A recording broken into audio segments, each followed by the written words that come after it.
For joining us, we begin in Brazil, where 3 days of national mourning started today after the worst air disaster in that country's history. A Brazilian jet had attempted to land at the airport near downtown Sao Paulo. It's surrounded by businesses and office towers, and that meant disastrous results when the pilot tried to abandon the attempt. Nearly 200 people died in the crash. The CBC's Alison Smith picks up the story. This morning, smoke still drifted from the crash site as rescue teams worked to retrieve the charred bodies of the victims. Grim remains from an exploding inferno. Investigators say temperatures inside the plane would have been a searing 1,000 degrees Celsius.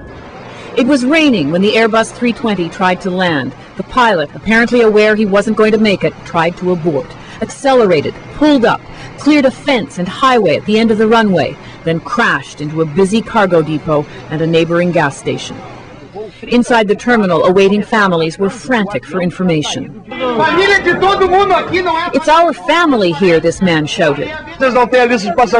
"They say they don't have a passenger's list. I've been flying for 30 years. How can they not have a passenger's list?" this man demanded. Then worry became collapsing grief. This woman's 7- and 12-year-old sons were on the plane.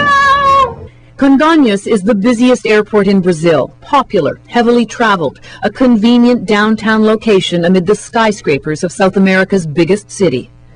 It's also a runway that some say was an accident waiting to happen. Pilots nicknamed it the aircraft carrier. It's short, with no margin of error for big, heavily loaded jets. For a brief time earlier this year, a judge banned landings of some big planes here because of safety concerns.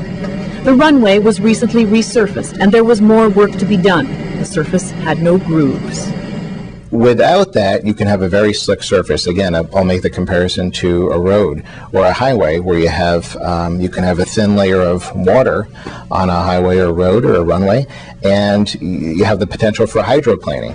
There has been ongoing criticism of air safety in Brazil. In fact, statistics show Latin America and the Caribbean have an air accident record 3 times worse than the world average. This was the deadliest accident in Brazil's aviation history. Alison Smith, CBC News, Washington.